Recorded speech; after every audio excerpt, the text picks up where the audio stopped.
Marco. Hi, Andrea. How are you? All right.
Okay.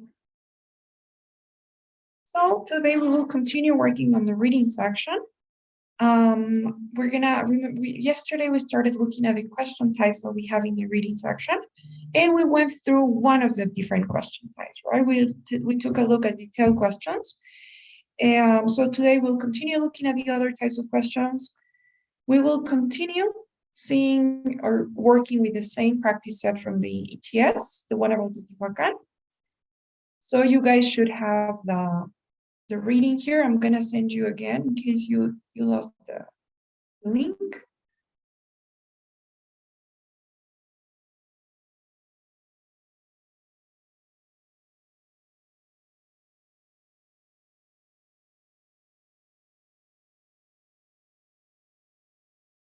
Okay.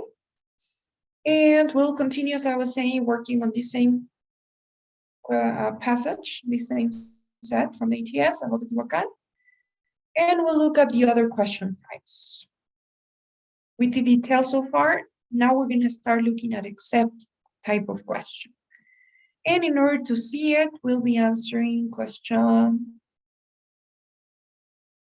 I don't know which one.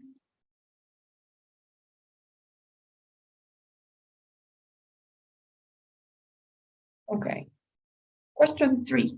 Okay, that's the except type of question that we have, but it's here, so there's no need of doing it from the PDF.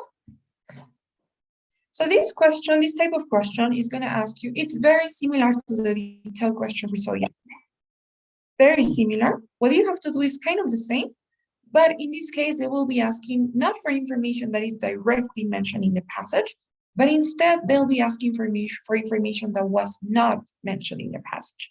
So they will ask you for something that wasn't there, or maybe something that's not true from the passage.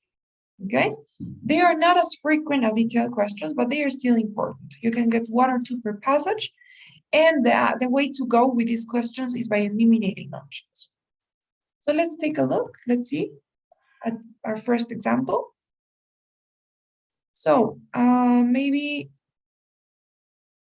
I don't know. Sorry, guys, I'm gonna stop sharing and share again because I can't see you. Okay. So maybe Marco, could you please read question 3?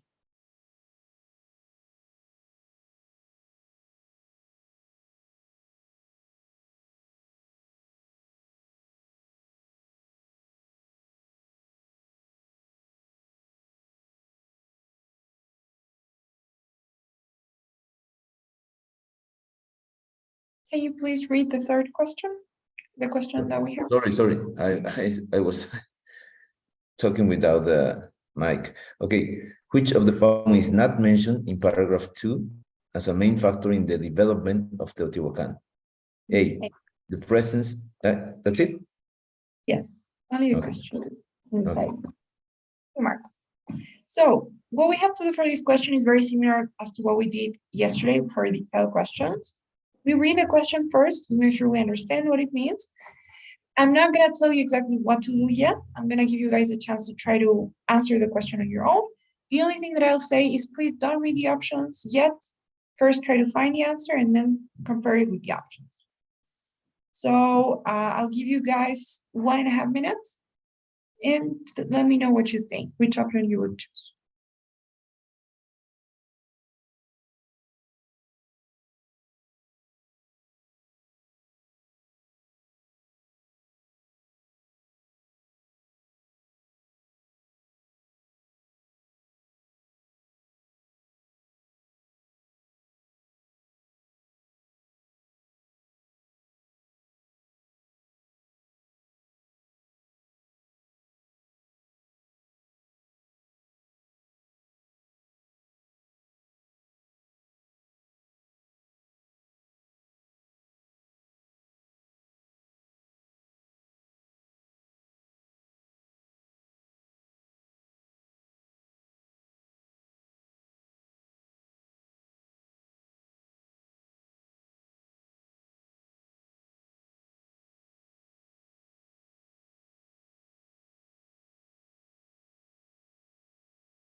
Okay, so what do you guys think? Which option would you choose?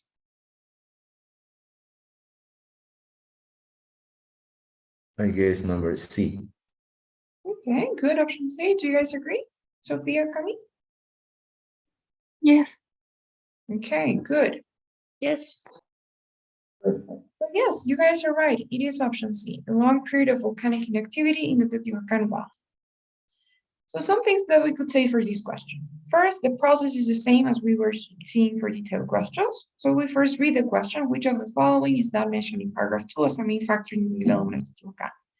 And the way to go is to approach this question as if it were the opposite. So forget for now about the word not, although it's in capital letters for something, right? You have to be really careful not to get confused and skip that part. They're asking for what is not mentioned as a main factor in the development of Teotihuacan. So in order to find the option that is not mentioned as a main factor in the development of Teotihuacan, what you guys have to do first is approach it the other way.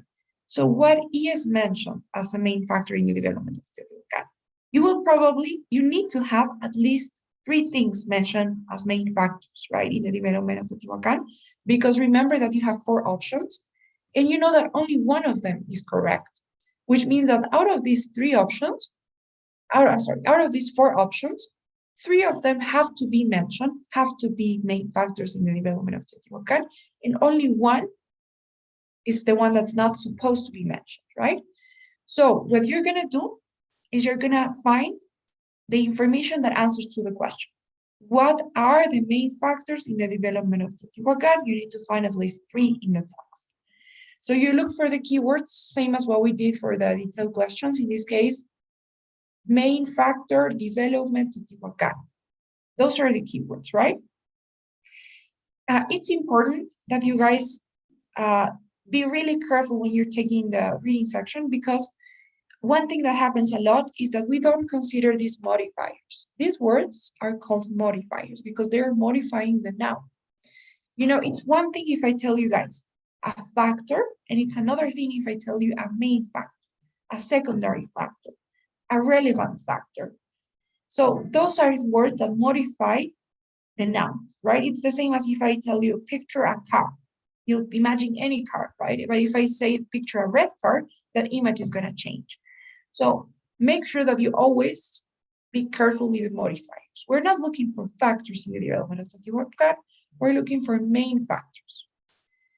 And now that you have the keywords, you find them in the text. Remember that you won't always have the same exact words. Maybe instead of development, you have growth, right? Maybe instead of Teotihuacan, you have the city. But the important thing is that you look for those ideas. In this case, we have the words development, Teotihuacan, factor, right? But remember that we're looking for main factors. And this second word here says other factors, not main factors. So we are not going to consider the second part, and we're just going to focus on what says main factors. Then we start reading around those keywords, and it says, how did this tremendous development take place? Why did it happen in the Teotihuacan Valley? Among the main factors of this development are Teotihuacan's geographic location and a natural trade route to the south and east of the Valley of Mexico, the obsidian resources in the Teotihuacan Valley itself, and the valley's potential for extensive irrigation. If you think about it, you already have three main factors, right?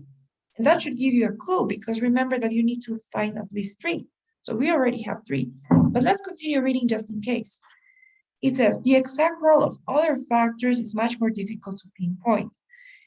That already tells you that you should not read anything but that, right? You should stop reading. You don't have to continue reading, because then they are talking about something else. They're talking about other factors, and we don't care about them. We just care about the main factors. So first, answer the question in the opposite way, right? What are the main factors in the development of Teotihuacan? Their geographic location.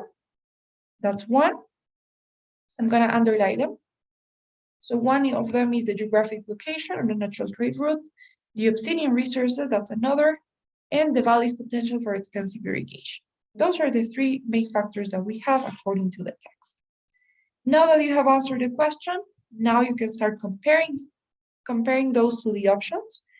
And now you need to start the process of eliminating options aggressively. It's like a checklist. You're going to start discarding the options that are mentioned until you get to the one that was not mentioned. So option A says the presence of obsidian in the Teotihuacan Valley. And that's mentioned, right? Because it's here, the obsidian resources. So it cannot be A. A is mentioned. Option B says the potential for extensive irrigation. We already know that that was mentioned as well. The potential for extensive irrigation is also mentioned. So now option C says a long period of volcanic inactivity in the Teotihuacan Valley. That's not mentioned, right? Because the third factor was geographic location. But just in case we read option D, and it says Teotihuacan's location on a natural trade route, and which is exactly what we have here, right? In that case, option C is the only one that was not mentioned. We eliminate the ones that are mentioned until we get to the one that's not, right? Careful with those modifiers, because maybe you read something about volcanic eruptions, but that's not part of our answer. We're not looking at anything else. We just want the main factors. And there are usually going to be a list, you know? So again, to summarize, we read the question, we look for the keywords, we find the keywords in the text, we read around the keywords, we answer the question, forgetting about the not or except part. And then once we have the elements that are mentioned, we discard them from the options until we get to the one that was not mentioned. Okay, guys? Is it clear? Do you have any questions about this type? No, it is clear. Thank you, Andre. Okay, guys, perfect.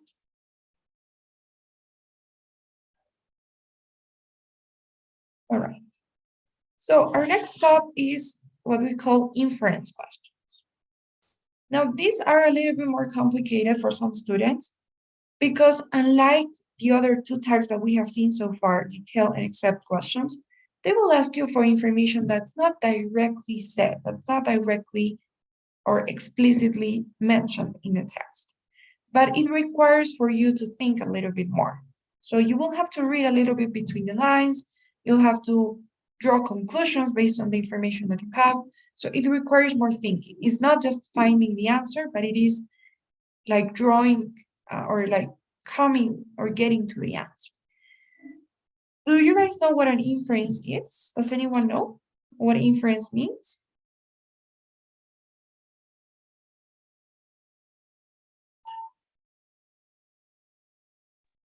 No. Right? Well, an inference is basically something that comes, okay, let's look for the right definition. It's something that's beyond what you say or beyond the words you say. So for example, I could say something, I could say, maybe, hey guys, do you know what time it is? So maybe I could ask that question, right? So what I'm asking is, I'm asking for the time, but maybe you can interpret that in a way, right? You can draw an inference based on what I said. So maybe some of you guys are going to be like, okay, maybe she has to do something after class. Maybe she has another class, or maybe, I don't know, she's trying to suggest that somebody got late. So you can draw inference based on what I said, right? What I said, I just asked for the time, but maybe you can like look for implied information there. So if we search for the definition, basically, let's see what it says.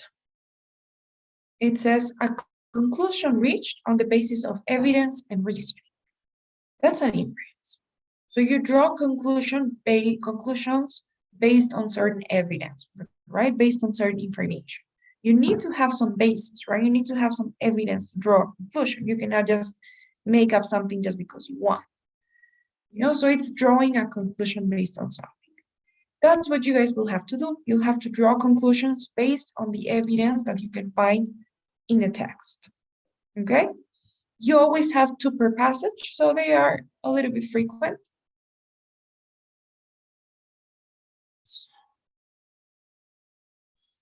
So, Sophia, please, could you read question 4? Sure. What can be inferred from paragraph 3 about Cuculco period to 200 before Christ? Okay, Sophia, thank you so much. So let's do the same here. I'll give you guys 1 or 2 minutes to try and answer this question, and then we'll see. So let me know what you guys think.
Okay, so what would you say?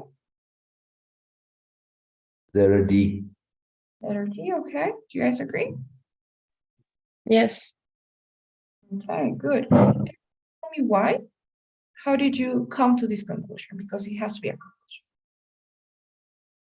Well, the paragraph says about the volcanic eruption, and it is what really eliminated as a potential rival. So the Cuicuilco must be an agricultural people, right? Okay, good. I can interfere that. All right. So yeah, I do agree with you guys. It is option C. So what Marco's saying is true. Now in this case, what you guys have to do is practically the same. Let's see, I'm gonna make this bigger. So you reread the question, right? It says, what can be inferred from paragraph 3 about Cuicuilco prior to 200 BC? So they're asking us to draw a conclusion based on the information that we have about Cuicuilco prior to 200 BC. That's a way to put it, right? That's a way to phrase the question better. So in order for us to draw any conclusions about Cuicuilco prior to this time, we first have to have the evidence, right? We first have to have the information, and then we are gonna draw conclusions with that basis. So we first, let's think that this question is, so what do we know about Cuicuilco prior to 200 BC? We're first gonna answer that question. We're gonna look for information about Cuicuilco prior to this time. So again, we do the same as usual. Then we look for the keywords prior to 200 BC, Cuicuilco. And as soon as we start reading, we find the keywords prior to 200 BC. A number of relatively small centers coexisted in or near the Valley of Mexico. So this is still not about Cuicuilco, right? Not necessarily. Then they say around this time, the largest of these centers, Cuicuilco, so okay, prior to 200 BC, around this time, first thing that we know, first information that we have about Cuicuilco prior to this time is that Cuicuilco was the largest of those centers that coexisted in and near the Valley of Mexico. So what do we know about Cuicuilco so far? We know that it coexisted in and near the Valley of Mexico, and we know that it was the largest of those centers. Let's start thinking about the information that we have about Cuicuilco prior to this time. So we know that it was located either in or near the Valley of Mexico, and it was the largest of those centers that coexisted around the place. Then we know that Cuicuilco was seriously affected by a volcanic eruption. That's interesting. It was seriously affected by a volcanic eruption, with much of its agricultural land covered by lava. Okay, so the lava basically destroyed their agricultural land, right? Much of its agricultural land was covered by lava. What else do we know? We know that Cuicuilco was eliminated, they say, as a potential rival. And with Cuicuilco eliminated as a potential rival, any one of a number of relatively modest towns might have emerged. The archaeological evidence could indicate, though, everything else is not about Cuicuilco anymore, right? We know that Cuicuilco was eliminated as a rival, and then I think Teotihuacan arose, right? But we don't care about Teotihuacan. The question is about Cuicuilco prior to this time, so we can stop reading. Again, what do we know about Cuicuilco prior to 200 BC? We know that it coexisted in or near the Valley of Mexico. We know that it was the largest of those centers. We know that a volcanic eruption happened that destroyed their agricultural land, and we know that that meant the elimination of Cuicuilco as a rival. That's what we know. Based on that information, now you need to start reading the options until you get to one that makes sense, one that is logical based on that information. Option A says it was a fairly small city until that date. We don't know, right? I mean, it was a fairly small city until that date would mean that after that date, they became a big city. But that's not what happened, right? Actually, prior to 200 BC, they were the largest of those centers. They were in a small city. And we don't know what happened. And after that, they went down. So it cannot be A. Option B says it was located outside the Valley of Mexico. So can we really infer that it was located outside the Valley of Mexico? What information do we have regarding that? We know that it was located in or near the Valley of Mexico, but we don't know where exactly. We don't know if it was inside or it was near the valley. And we don't have enough evidence to prove that it was outside, right? There's nothing else that says or that makes us think that it was outside the Valley of Mexico, right? We don't know that information. So we don't have enough evidence to prove B. It could be, but we don't have enough evidence to say that it was near and not in, because it could have been inside as well. So we don't know. Option C says, it emerged rapidly as an economical and political center. This is a very common TOEFL trap. One trap that you have a lot in the reading section is having options that repeat phrases and words that you have read in the text. And this is in order for you to find the option familiar and to be tempted to choose that option, even though it does not make sense. So in this case, this is something that was mentioned. This is a phrase that was in the text, right? But is it related? Not really, right? This is not about Cuicuilco. This has nothing to do with the information we have about Cuicuilco. We don't know how they emerged, whether it was rapidly or not. So we cannot come to that conclusion. Just by eliminating options, we can come to the right one. But if we think about it, it makes sense, right? Because as what Marco was saying, we know that the volcanic eruption damaged their agricultural land. And we know that because of that, or after that, they were eliminated as rivals. So they basically, I don't know if they disappeared or not, right? But they weren't as large as they were. So this volcanic eruption really affected them. Why did it affect them so much? Because they relied on agriculture, right? So their agricultural land being damaged was a big thing for them. It was a big deal because they relied heavily on agriculture. It makes sense, right? We can infer that this is true because it's a way to complete the puzzle, right? We know that something has to have happened there. Why is it that they were eliminated as a rival? Because the volcano destroyed their land and they depended on agriculture to survive, and their economy depended on agriculture. So once the volcano damaged their land, then they were lost, right? So that's the way that you can approach these questions. You read the question. Before coming to any conclusions, you need to first look for the information, the evidence that you have about what they're asking. You find that evidence, you find all the information you can collect, and then you start looking at the options until you get to the one that makes more sense. Is that okay? Do you guys have any questions about this one?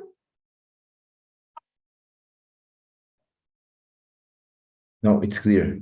Thank you, Andrea. Nice, perfect. Then those are the inference questions. Now, another one that we have is purpose questions. Now, as the name says, in this type of question, they will be asking for the purpose of something. They will be asking you for the reason why something is in the text. So they could be like, why does the author include this word? Why does the author include this sentence, this phrase? Why does the author talk about that? Why does the author mention that? What's the purpose of this paragraph in the text? What's the purpose of this word, of this adjective, whatever? So they will be asking about the purpose of something, right? The reason why the author included that specific thing in the text. It's not very frequent. Sometimes you get one or sometimes you get none in the passage. So we're gonna, now in this case specifically, oh yeah, I did find an example. We're gonna be answering question 8. We're working on the same set. You can find these questions here on the practice set from the ATS. So let's see what we have for this question.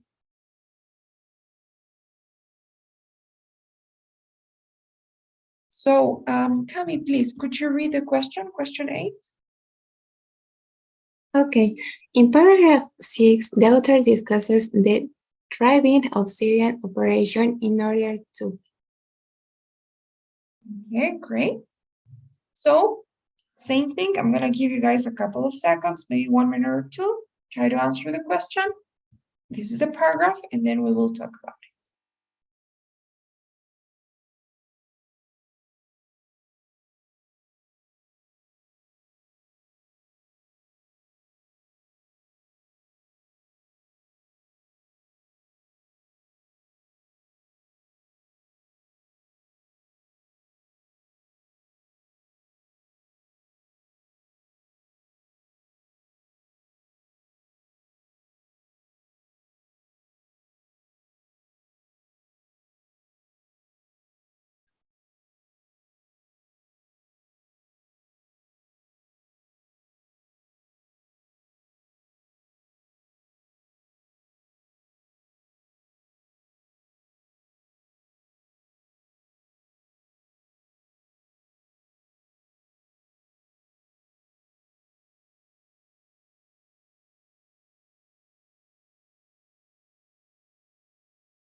Okay, so what do you think?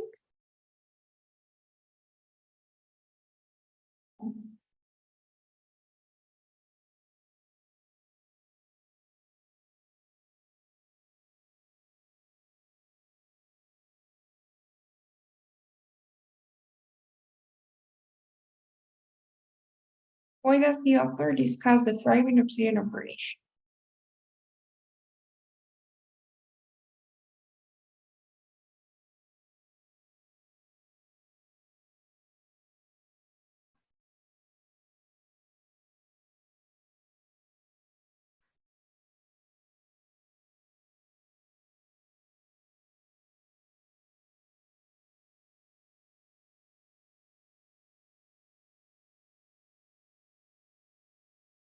Any ideas? Maybe letter C. Letter C, okay. Do you guys agree? Okay, so let's see. First of all, you know that it's a purpose question because it's asking for the reason of something, right? In order to is just a different way of saying why, right? So why does the author discuss the thriving obsidian operation? The author discusses it in order to, and then you explain why. Now, how do we answer this question? There's one really good tip for this specific question type, and that's that what you have to do is always going to be the same. You're going to notice that all of the questions contain two different elements. This is always the case. You have a verb first, explain why, give an example, illustrate, explain how. So first you have a verb, and then you have the object of the sentence, right? You have to have the two of them correct in order to have the right option. The correct verb, either explain, give an example, illustrate, or explain, and the correct object. Although we get to the right question, to the right option. You have to remember, and this works very similar to the writing section. I don't know if you guys remember, but in the writing section, when we were there, remember that specifically in the independent writing, what we did was we had one sentence in the beginning, we had our reason, and then we started explaining and proving what we were saying, right? So we said, for example, I think that, I don't know, when you're honest, you feel guilty, for example. Just give me a second, be right back.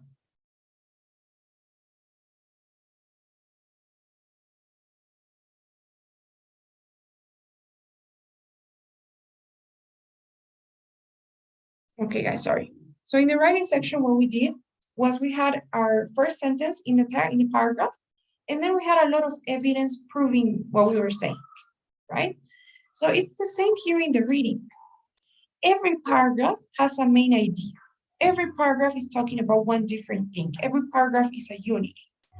So what you guys need to do to answer this question is find that main idea, understand what the main idea of the paragraph is, and everything that is included in the paragraph, every single word, every single comma, period, every phrase, everything that is discussed in the paragraph is going to be somehow supporting that main idea, contributing to that main idea.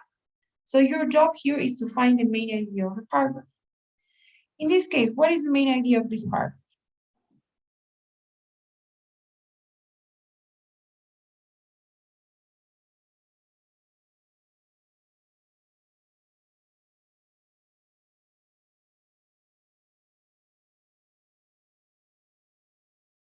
Remember what I told you yesterday? In order to know the main ideas of each paragraph, what you should do is read the first sentence. Most of the time, you guys will find the main idea in the first or second sentence of the paragraph. In this case, we read the first sentence. It says, the picture of Teotihuacan that emerges is a classic picture of positive feedback among obsidian mining and working, trade, population growth, irrigation, and religious tourism. That is the main idea. This paragraph is trying to show how every single factor, so the obsidian mining, the trade, population growth, had a positive influence on everything. Positive feedback means un ciclo positivo de retroalimentación, right? A positive feedback. So everything was somehow connected to everything. The obsidian mining was somehow connected to trade, and trade somehow led to population growth, and population growth had a positive influence on irrigation, and that had a positive influence on religious tourism. So everything was related, and everything had a good impact on each factor. And that is what made Teotihuacan a good city, right? That's the main idea of this part. So once that you understand the main idea, then you already know that everything that is mentioned in the paragraph is going to support or contribute to that main idea. It's going to try to prove that. So there are different ways to contribute to the main idea. You can have examples, you can have explanations, you can have facts for evidence. There are many ways to contribute to the idea. So now that you know the main idea, you just have to look for how is this specific thing that they're asking about contributing to that main idea. So in this case, they're asking for the thriving obsidian operation. We look for that in the paragraph and we have it here, right? The thriving obsidian operation. And it says the thriving obsidian operation, for example. So this is an important part because we know that the thriving obsidian operation is an example of something. Is an example of how the picture of Teotihuacan is a classic picture of positive feedback, right? Among all of those things. And we have the example of this thriving obsidian operation. So you have the answer already. Why does the author discuss the thriving obsidian operation? In order to give an example, or illustrate that Teotihuacan had the picture of positive feedback among all of these factors. And now that you have the answer, you just have to compare it to the options until you get to the closest. We know that it's an example, so we already can eliminate a few options. If it's an example, then the correct verb would be give an example, option B, or to illustrate, right? It's not an explanation. It's not explaining why. It's not explaining the reason of something. This is not the reason of anything. It's an example. It's not explaining how, because it's not explaining the way that something happened, right? Or the way of something. It's giving an example. So we could already eliminate options A and D. And we have options B and option C left. Now, it's an example of what?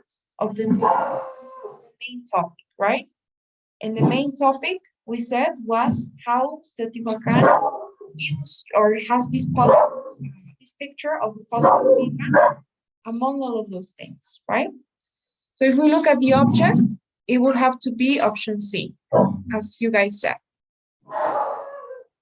Illustrate how several factors influenced each other to make Teotihuacan a powerful and wealthy city. Right? That's the main idea, and that's the way that this thing is going. So, is this okay? Do you guys have any questions about this?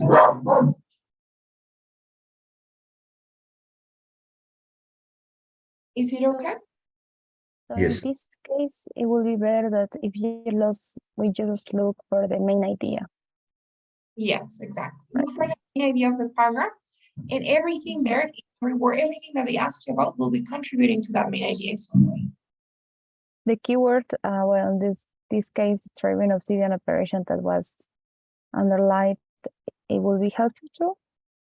Yes. First thing, look for the main idea in general. So you just find the main idea of the text, and then you look for the keywords, and you find those keywords in the text, and you try to ask yourself, so how this specific thing, because the question could have been something different, right? The question could have been, why does the author mention, I don't know, why does the author mention irrigation works, for example, right? The main idea will be the same. The object will be the same. But maybe irrigation works, this specific thing, is contributing to that main idea in a different way. Maybe this is an explanation now, instead of being an example. Or maybe maybe the reason why the author is mentioning this is in order to show some contrast with something. So the main idea is always going to be something that you have to do because it will be the object of the option. But in order to find the correct verb, you have to look for the keywords and look for that specific element in the text. That okay? Yes, thank you. Any other question?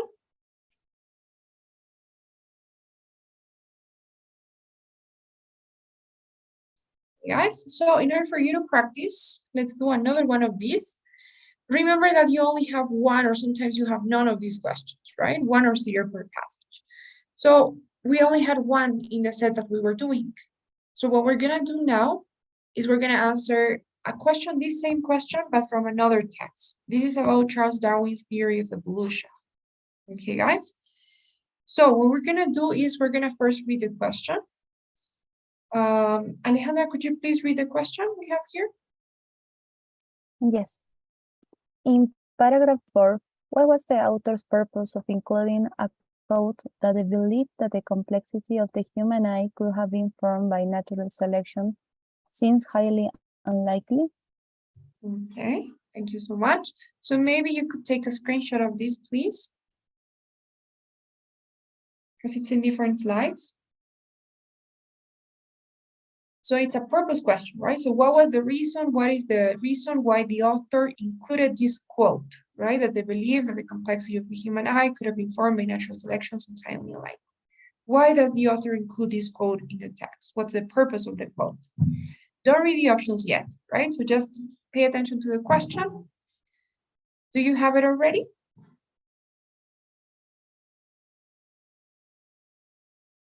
Okay, and this is the paragraph. Okay, guys? So think about it and let me know what you think.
Okay, guys, what do you think?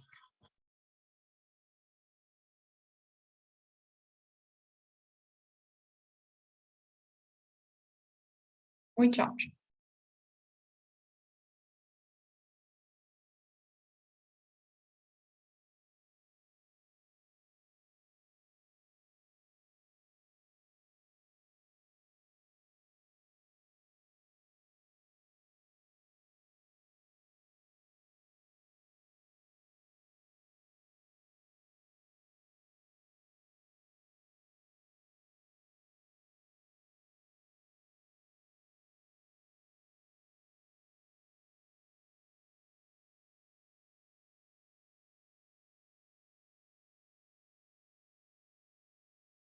What would you say? Why does the author include that quote?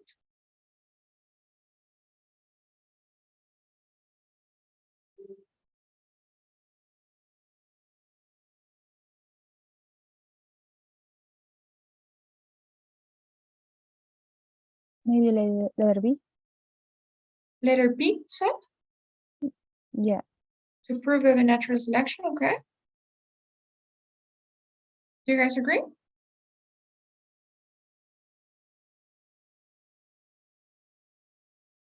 Okay, so let's see, right? The question is, why does the author include this quote? First, let's identify what quote that is. It's this quote, right? To suppose that the eye with all its inimitable contrivance for adjusting the focus for different distances, for emitting different amounts of light, and for the correlation of spherical. Okay, it's that quote. Let's start there. Now, what do we do first? We look for the main idea of the text, right, of the paragraph. What's the main idea of this paragraph?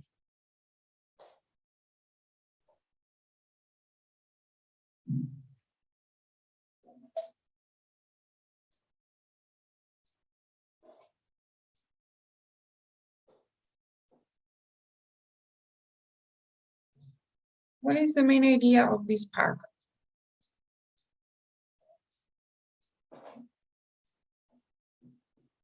Will it be I'm sorry? the first one? The first one, Darwin's theory that selective breeding occurs in nature. Natural selection is the engine behind evolution. Is it? Do you guys agree? Yes. Are you sure? I think it's just a theory and it's difficult to prove. Exactly. Yes, that is the main idea, guys. That this is just a theory. That's what this paragraph is about. Because even though they say, you know, Darwin's theory is that selective breeding occurs in nature, as natural selection is the engine behind evolution. So to be honest, another way of like looking for the main idea is by understanding that it's never gonna be details, right? The first sentence talks about details. So is this is just a way it's describing what Darwin's theory is, right? But it has a lot of details.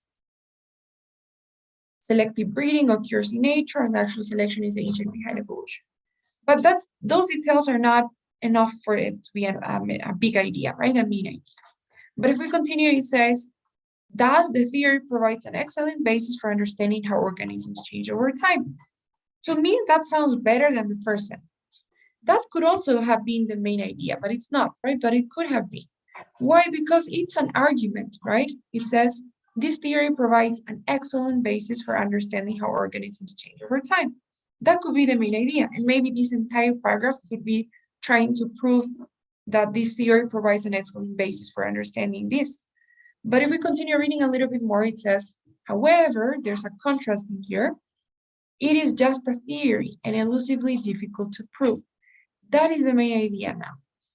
How do I know that I should stop reading? Because then they go to the details, right? And it says, one of the major holes in Darwin's theory. So they start talking about one specific thing after that, right? That's not a main idea, that's just details. So one of the major holes in Darwin's theory revolves around irreducibly complex systems. An irreducibly complex system is known as a system where many different, so you have a lot of details and explanations there. But the main idea here is that this is just a theory and it is difficult to prove. It's an argument, right? It's something that has to be proven. It's not something that's informing something, that's just describing something, because the first sentence does not need to be proven, right? That's it. It does not need to be proven. This is just a description. So Darwin's theory is that, but we don't have to, the author doesn't have to prove that. However, the author has to prove and convince us that Darwin's theory is just a theory and it is difficult to prove. And if you read a little bit more, you will notice that everything here is trying to prove that, is trying to show that. That's why they start talking about the faults in Darwin's theory, right? They start talking about the shortcomings of Darwin's theory because they want to prove that this is just a theory, right? It has shortcomings, it has maybe failures, it has certain holes in his theory. And they start talking about one of the holes in Darwin's theory. And that hole is related to these irreducibly complex systems, right? So you already have part of the answer. you already know the main idea, so you know that everything here, everything, every word, every comma, everything, including the quote that they're asking us about, is somehow going to contribute to proving that main idea, right? That this is just a theory and it is difficult to prove. That's what we did in the previous question. So if we go back to the options now, and we start reading, first one says to prove evidence that irreducibly complex systems exist. This is not the main point, right? The main idea is not that these complex systems exist. The main point is that this theory is difficult to prove, it's just a theory. Now, option B says to prove that the natural selection contradicts the basis of Darwin's theory. Not really, right? This is false information for one, because in the first sentence, we know that Darwin's theory is that natural selection is related to natural selection, right? It's not like natural selection can contradict Darwin's theory. It's that Darwin's theory was about natural selection. So it's false information and it is not related to our main idea, right? It's not B. Option C says to support that the natural selection contributes to the basis of Darwin's theory of evolution. So the main idea of the text wasn't what contributes to the basis of his theory, right? It's to say that it's just a theory and difficult to prove. So the only option that contains that as the object is option D, to support the claim that natural selection is just a theory and difficult to prove, right? We could continue reading and now read the quote itself. And the quote says, as Darwin himself admitted. So Darwin admitted that is just a theory and difficult to prove, probably, right? It says, to suppose that the eye will owe inimitable contrast for adjusting the focus for different distances, for emitting different amounts of light, and for the correction of a spherical and chromatic aberration, could have been formed by natural selection, seems, I free confess, absurd. So Darwin is admitting that his theory has a hole, right? That the formation of the eye formed by natural selection seems absurd. But that's his theory, right? That selective breeding occurs in nature and natural selection is the intent behind evolution. So basically, in this quote, Darwin is admitting that his theory has a hole, right? That one of the things that applies, I don't know, to his theory, from his theory, is absurd. So the reason why the author is including this quote is again to just support the claim or to contribute to this main idea, right? That is just a theory and it's difficult to prove and it has some holes in it. So again, look for the main idea first, and that should give you already a good idea of what you need in the object of the option, right? And then if you have to, then you can look for the verb. So is it an example? Is it just support? I don't know. Is it evidence of something? But the important thing is that you always find the main idea first. Is that okay? Do you guys see why option D is the correct choice? Yes. Do you have any questions now about what we did today, the question types we saw today, or anything at all?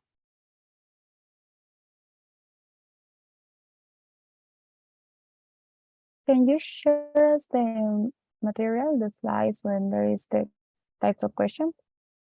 Yeah, of course I can.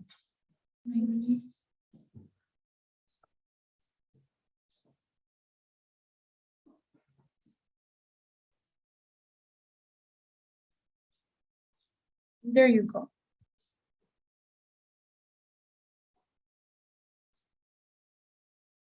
Any other question before we go?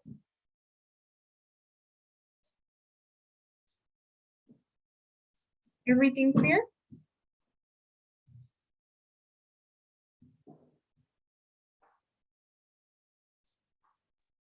Yes, thank you, Andrea.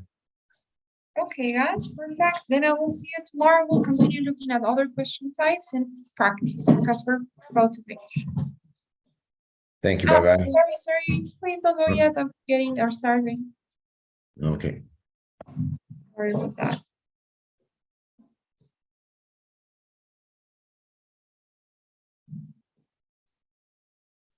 Bye. See you tomorrow. You Thank you. guys.